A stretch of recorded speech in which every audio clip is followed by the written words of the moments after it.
Agora falando de um ponto que ele costuma cativar mais as pessoas jovens, que é uma tecnologia, né? Então geralmente o público jovem adota mais cedo. Eu queria ouvir a tua opinião, cara, sobre Bitcoin. O que você acha sobre ele? Você acha que há espaço no Brasil, por exemplo, para fazer alguma coisa tipo El Salvador? Porque lá em El Salvador o Bukele ele não apenas começou a comprar Bitcoin, né, o Poder Executivo comprando, em outros países o Banco Central já comprou, como por exemplo a República Tcheca, mas ele também transformou em moeda oficial do país. O que é interessante porque hoje aqui no Brasil nossa moeda oficial é o real. O real, quando ele se valoriza contra o dólar, ninguém paga imposto por conta disso. Agora, quando o Bitcoin se valoriza contra o real ou contra o dólar, se eu for vender, eu pago imposto.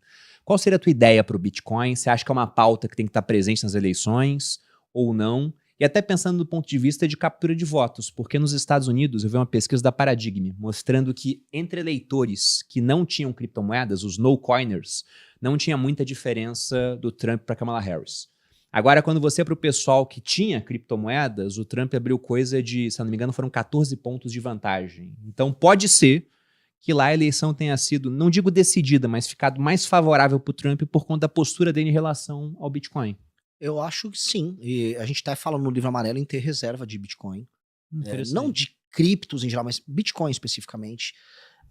Ter a reserva e ser muito aberto a investidores de cripto para que eles possam vir aqui. Porque, em geral, a pessoa que está no universo cripto, ela também está correlacionada ao universo tech.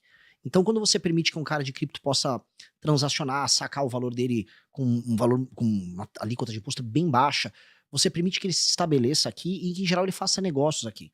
Você acaba sendo um porto para isso. Então, uma das coisas que a gente fala sobre a ideia do Rio de Janeiro. O que é a ideia perfeita do Rio de Janeiro? O Rio de Janeiro tem que ser uma espécie de uma Dubai. E ser uma espécie de uma Dubai é um lugar que resolve favela e tal, e é um lugar que recebe, por causa da exuberância, da beleza, do tipo de vida que... Se você resolve o problema de segurança e infra, o Rio é sensacional. Não, o metro quadrado no Rio só não é muito mais caro porque tem crime organizado em guerra, né? Porque se você pensa, pô, competição costuma ser boa, né, para as pessoas. Competição em coisa boa é boa, em coisa ruim não. Exato. São Paulo é mais seguro que o PCC domina tudo. No Rio você tem uma facção querendo tomar o território da outra. Exato. E você começar a atrair capital de humano de altíssima qualidade para viver num lugar, por exemplo, tech-friendly como o Rio. A gente tem que ser um país tech-friendly e Bitcoin-friendly. Ponto. Porque isso é uma das maneiras, eu tava te falando assim, dos atalhos que a gente pode pegar pra gente tirar essa distância gigantesca. Isso é um dos atalhos. Ainda tem muito país muito receoso de ter marcos regulatórios, vamos dizer, amigáveis com o Bitcoin. Vamos cruzar essa linha rápido? Sabe, o Portugal deu uma acelerada nisso. Vamos cruzar essa linha rápido, porque não só é interessante que as pessoas, e eu estou falando aqui dos jovens, geração millennial e geração Z, eles estão pensando no Bitcoin como uma reserva para o futuro, para a vida deles. Isso está acontecendo no mundo todo. Há um entendimento ideológico já. E eles também estão, em geral, uma pessoa que toma uma decisão dessa, ela tem uma perspectiva sobre dinheiro e reserva diferente. E sobre tecnologia diferente. Então, a chance de uma pessoa dessas querer falar sobre blockchain e depois sobre o uso de blockchain não só no poder público, mas, vamos dizer, em empresas, é enorme. Então, vamos dizer, a cauda disso aí, desse investidor do Bitcoin, para eu chegar num cara que vai abrir uma startup, é uma cauda bacana, favorável, substanciosa. Logo, é uma boa maneira também de atrair capital humano de qualidade para cá. Que é uma das coisas que a gente vai precisar fazer, até respondendo uma pergunta anterior que você fez, estou nesses dois temas. Como num país que está nascendo pouca gente, a gente resolver esse problema não só previdenciário, traindo gente de altíssima produtividade para cá. E o Brasil é um país que só não está atraindo capital humano de altíssima qualidade porque os marcos reguladores são horríveis e é inseguro viver aqui. Porque o bem viver no Brasil, ele é uma possibilidade, ele é um sonho pro gringo. E desde que o Brasil surgiu, cara, vou pro passado, desculpa, mas é legal essa digressão. Tem um livro do Sérgio Barros de Holanda que chama Visão do Paraíso. Desde o início do processo de colonização do Brasil, havia o sonho daquele lugar com riquezas mil, com cidades místicas, com mulheres, com joias, pedras preciosas. E isso motivou muitos aventureiros a virem para cá. Esse sonho, essa visão idílica do Brasil, já teve exploradores, pesquisadores gringos que passaram no século XVIII, XIX. Sabe? A ideia do Brasil como um paraíso na Terra, ela ainda existe no mundo. Só que hoje ela não é vista assim, hoje é um lugar que meio que deu errado e é violento. Mesmo assim, o turismo no Rio de Janeiro nos últimos 2 anos ele aumentou. Porque mesmo com todos esses problemas, vir pra cá e a comida no Brasil, o clima no Brasil, as relações sociais no Brasil, elas são mais leves do que em outros lugares. E isso permite, por ser um país dentro de um sistema de valores ocidental, um lugar passível de ser bem vivido. Melhor do que, você prefere viver em Hamburgo ou prefere viver no Rio? Cara, Hamburgo dá tudo certo, mas é ruim. O Rio dá tudo errado, mas é bom. né? Então, o Brasil é isso. Tá tudo errado, mas é bom. Então, vamos tirar a parte do tudo errado e vamos criar os estímulos. Eu acho que a parte do cripto, um marco regulatório muito legal para cripto, e o próprio governo ter a reserva fracionária, isso é bom porque a gente começa, além de aproveitar, vamos dizer, dos ciclos ou quebras de ciclo que o Bitcoin pode te trazer, você trazer o capital humano. Eu acho que isso é política de um país que vai se abrir para receber gente inteligente. Mas a tua ideia com o Bitcoin, então, seria ter um imposto de renda mais baixo. Sim, e atrair gente para vir para cá, base nisso. E ter a reserva fracionária.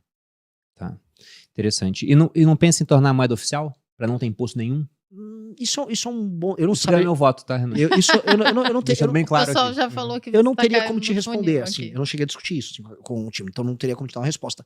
Intuitivamente, eu não veria nenhum problema nisso, entendeu? Intuitivamente. Então, é só eu discutir com o time, porque eu não teria como te dar uma resposta de bate-pronto agora. Mas eu gostei da sua resposta quanto ao Bitcoin, nessa questão de atrair pessoas que são mais tech, vamos colocar dessa maneira, né? Porque se você pega a demografia nos Estados Unidos, eles têm mais filhos por casal do que o Brasil. Mas mesmo assim, né, o que puxa a taxa de natalidade deles para cima geralmente são os imigrantes. E a pessoa tem aquela ideia de que o imigrante americano é um mexicano que atravessa a fronteira para trabalhar no McDonald's. Lógico que isso tem também, mas se você olha, por exemplo, o Jeff Bezos criou a Amazon, né? O sobrenome dele é do padrasto dele cubano, que foi para os Estados Unidos e passou a educação empreendedora para ele. Se você pega o Elon Musk, o homem mais rico do mundo hoje, abrindo muita vantagem sobre o segundo colocado, o cara é da África do Sul, mas ele não criou o PayPal, ele não criou a Tesla, ou comprou e depois expandiu a Tesla nesse caso, né? A XAI e agora também a SpaceX e a Neuralink, enfim, esse tanto de empresa que ele criou não foi na África do Sul, foi nos Estados Unidos. O cara é sul-africano. Se você pega o Sergey Brin, fundador do Google, cara, sobrenome dele, né? Sergey Brin, até o nome, né? É russo. Ele não criou o Google na Rússia. Se você pega o CEO da NVIDIA, então, ele veio de Taiwan, pô. Ele é chinês, né? Mas estava em Taiwan, a família dele migrou, se não me engano, para Tailândia e depois foi para os Estados Unidos. Então você vê que as grandes empresas americanas, quase todas, elas foram iniciadas por imigrantes ou filhos de imigrantes. Sim. Por que esse pessoal não criou aqui no Brasil? Porque aqui você tem uma parte institucional muito pior do que lá, né? E dentro de instituições você tem muita coisa. Você tem a segurança, a certeza de propriedade privada. Vai fazer um negócio, não vão mudar a regra, o imposto vai ser muito maior, vão tomar de você. Você tem a questão da moeda forte. Então, realmente, o Brasil, apesar de uma geografia muito favorável, a gente perde muito nessa parte da instituição. Então, melhorando isso, com certeza a gente conseguiria atrair muita gente qualificada para cá. Com certeza. E eu acho que um modelo, né, novo, aquilo que nós vamos ser em 30 anos, um modelo de um país que é poderoso economicamente e criador de marcas e ao mesmo tempo um lugar bom para se viver, é um tipo de visão quase paradisíaca para um russo. Para um russo vir para cá, tá vindo muita russa agora, para cá e para Argentina. Isso é uma revolução. Então, como a gente permitir que isso aconteça? Porque nós temos esse outro elemento que é único nosso. O Brasil é a melhor experiência possível do tal do Sul Global. E mais, o Brasil é o único lugar de transição entre o tal do Ocidente, branco, e o tal do Sul Global, mais moreno. A gente é a transição. A gente é o mundo possível dessa fusão. E isso entrega tantas possibilidades, porque você vai pegar uma pessoa, um criador tímido na Alemanha. Aqui ele pode ser verdadeiramente feliz. E a gente só não tá deixando ele ser feliz. A gente não tá deixando ele vir trazer o dinheiro pra cá, trazer a cabeça dele pra isso. E eu acho que essa injeção de capital humano gera a tal da vitalidade, né? Gera criação, gera dinheiro, gera possibilidades. A gente tá só lutando contra isso. Na verdade, quem tá ficando rico é o Vorcaro, né? O que já é um sintoma do problema.